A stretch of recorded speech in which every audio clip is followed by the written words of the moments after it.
उत्तर प्रदेश के लोकप्रिय मुख्यमंत्री योगी आदित्यनाथ जी, केंद्रीय मंत्रिमंडल में मेरे सहयोगी श्री पुरुषोत्तम रूपाला जी, पूरे विश्व में इतना ज्यादा रेशियो किसी और देश में नहीं है। अब तो भारत में हो रही डिजिटल क्रांति की वजह से डेयरी सेक्टर में ज्यादातर लेन देन बहुत तेजी गति से होने लगी है। मैं समझता हूं भारत की डेयरी कोऑपरेटिव्स की स्टडी, उनके बारे में जानकारी, डेयरी सेक्टर में डेवलप किया गया डिजिटल पेमेंट सिस्टम दुनिया के बहुत से देशों के किसानों के बहुत काम आ सकता है। इसलिए भारत के डेयरी सेक्टर की एक और बड़ी ताकत है, एक और यूनिकनेस है, हमारी इंडिजिनस स्पीशीज। भारत के पास गायों की, भैंसों की जो स्थानीय ब्रीड है, वो कठिन से कठिन मौसम में भी सरवाइव करने के लिए जानी जाती है। मैं आपको गुजरात की बन्नी भैंस का उदाहरण देना चाहूंगा। ये बन्नी भैंस कच्छ के रेगिस्तान और वहां की परिस्थितियों से ऐसी घुल मिल गई है कि देखकर कई बार हैरानी होती है। दिन में बहुत ही भयंकर धूप होती है, बहुत गर्मी होती है, कड़क धूप होती है।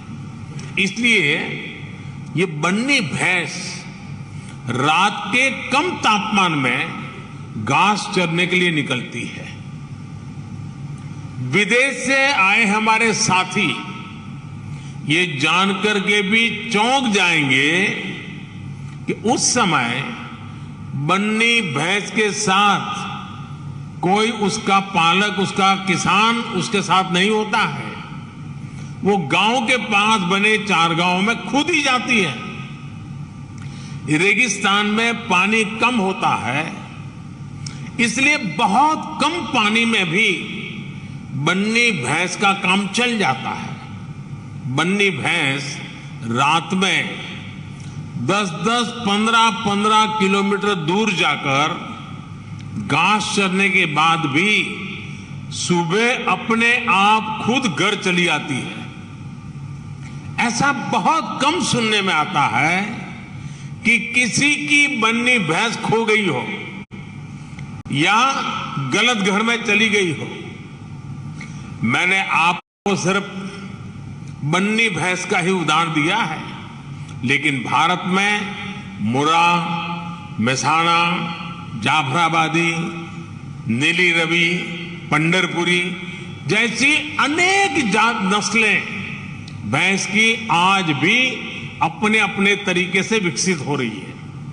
इसी तरह गाय हो, उसमें गीर गाय, साहिवाल, राठी, कांकरेज, थारपारकर, हरियाणा, ऐसी कितनी गाय की नस्लें हैं जो भारत के डेयरी सेक्टर को यूनिक बनाती है। भारतीय नस्ल के ये ज्यादातर पशु क्लाइमेट कंफर्टेबल भी होते हैं और उतने ही एडजस्टिंग भी। साथियों, अभी तक मैंने आपको भारत के डेयरी सेक्टर की 3 यूनिकनेस बताई है जो इसकी पहचान है।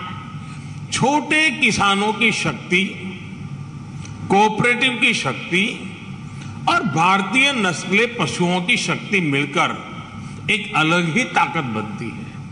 लेकिन भारत के डेयरी सेक्टर की एक चौथी यूनिकनेस भी है जिसकी उतनी चर्चा नहीं हो पाती, जिसको उतना रिकग्निशन नहीं मिल पाता। विदेश से आए हमारे मेहमान संभवतः ये जानकर के हैरान हो जाएंगे कि भारत के डेयरी सेक्टर में women power women power 70% workforce का प्रतिनिधित्व करती है। भारत के डेयरी सेक्टर की असली कर्णधार विमेन्स हैं, महिलाएं हैं। इतना ही नहीं, भारत के डेयरी कोऑपरेटिव्स में भी 1/3 से ज्यादा सदस्य महिलाएं ही हैं। आप अंदाजा लगा सकते हैं, भारत में जो डेयरी सेक्टर 8.5 लाख करोड़ रुपए का है, जिसकी वैल्यू धान और गेहूं के कुल प्रोडक्शन से भी ज्यादा है, उसकी ड्राइविंग फोर्स भारत के ग्रामीण क्षेत्र में रहने वाली महिलाएं हैं, हमारी माताएं हैं, हमारी बेटियां हैं। मैं वर्ल्ड डेयरी समिट से जुड़ी सभी महानुभावों से भारत की नारी शक्ति की इस भूमिका को रिकॉग्नाइज करने, इसे विभिन्न वर्ल्ड प्लेटफॉर्म्स पर ले जाने का भी मैं आग्रह करूंगा। साथियों, 2014 के बाद से हमारी सरकार ने भारत के डेयरी सेक्टर के सामर्थ्य को बढ़ाने के लिए निरंतर काम किया है। आज इसका परिणाम मिल्क प्रोडक्शन से लेकर किसानों की बड़ी आय में भी नजर आ रहा है। 2014 में भारत में 146 मिलियन टन दूध का उत्पादन होता था।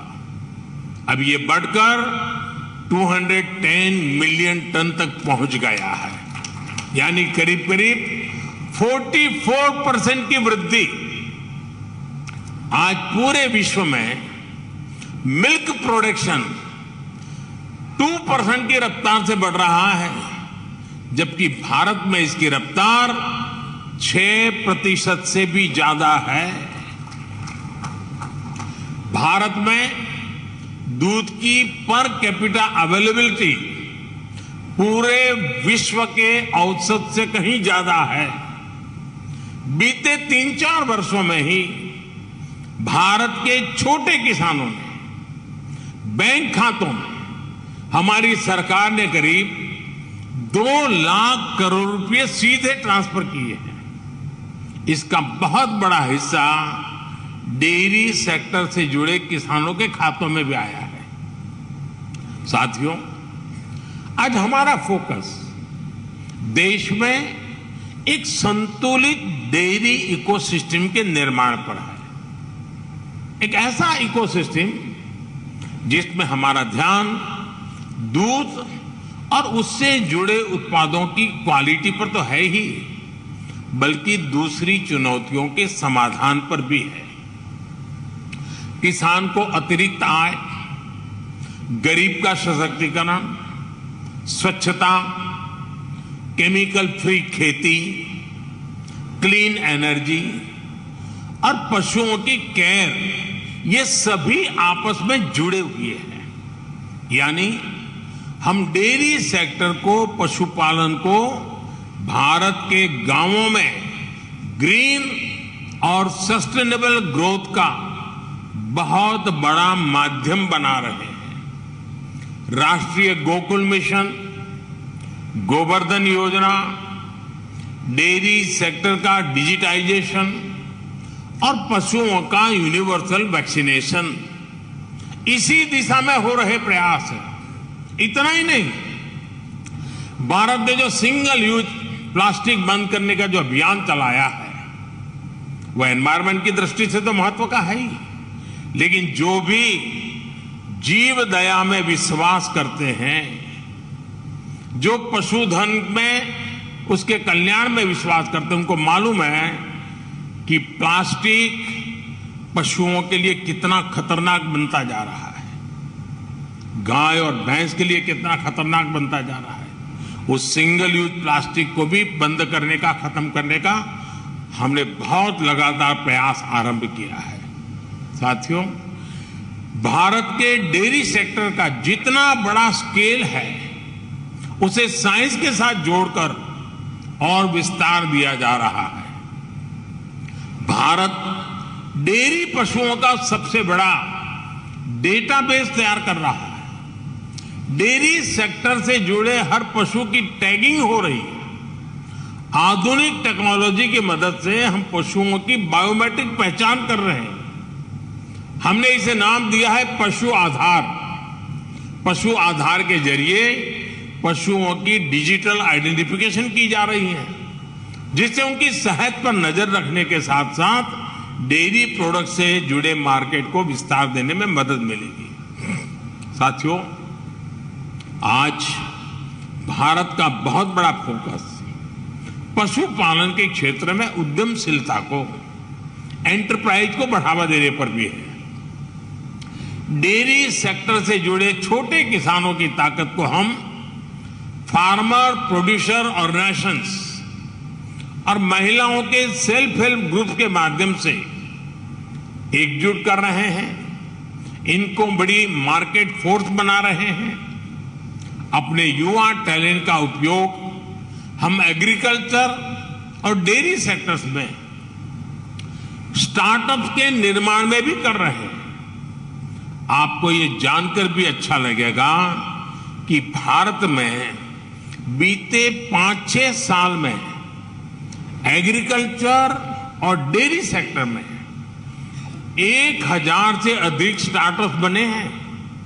साथियों, भारत किस तरह अनोखे प्रयास कर रहा है, उसका एक उदाहरण गोबर धन योजना भी है। अभी हमारे रूपाला जी ने गोबर का इकोनॉमी में बढ़ता महत्व का वर्णन किया था। आज भारत में पशुओं के गोबर से बायोगैस और बायो सीएनजी बनाने का एक बहुत बड़ा अभियान चल रहा है। हमारी कोशिश है कि डेयरी प्लांट्स अपनी जरूरत की अधिकतर बिजली गोबर से ही पूरी करें। इससे किसानों को गोबर का भी पैसा मिलने का रास्ता बन रहा है। इस प्रक्रिया में जो ऑर्गेनिक खाद बनती है, उससे किसानों को खेती के लिए एक सस्ता माध्यम मिल जाएगा। इससे खेती की लागत भी कम होगी और मिट्टी भी सुरक्षित रहेगी। भारत में आज नेचुरल खेती पर, नेचुरल फार्मिंग पर भी अभूतपूर्व बल दिया जा रहा है, जिसमें पशुओं की बहुत बड़ी भूमिका है। साथियों, मैं अक्सर कहता हूं कि खेती में मोनोकल्चर ही समाधान नहीं है, बल्कि विविधता बहुत आवश्यकता है। ये पशुपालन पर भी लागू होता है। इसलिए आज भारत में देसी नस्लों और हाइब्रिड नस्लों दोनों पर ध्यान दिया जा रहा है। इससे जलवायु परिवर्तन से होने वाले नुकसान की आशंकाओं को भी कम किया जा सकेगा। साथियों, एक और बड़ा संकट पशुओं को होने वाली बीमारियों का है। पशु जब बीमार होता है तो एक किसान के जीवन को प्रभावित करता है, उसकी आय को प्रभावित करता है। ये पशुओं की क्षमता, उसके दूध और इससे जुड़े दूसरे उत्पादों की क्वालिटी पर भी असर डालता है।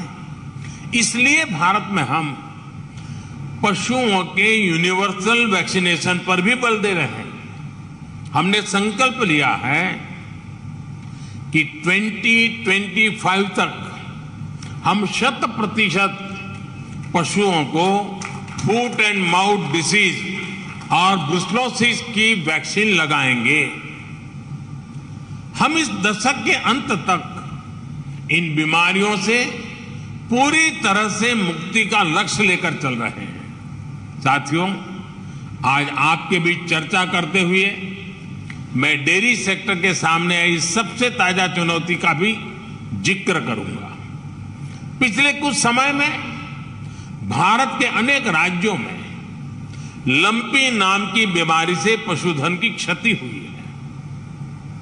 विभिन्न राज्य सरकारों के साथ मिलकर केंद्र सरकार इसे कंट्रोल करने की पुरजोश कोशिश कर रही है। हमारे वैज्ञानिकों ने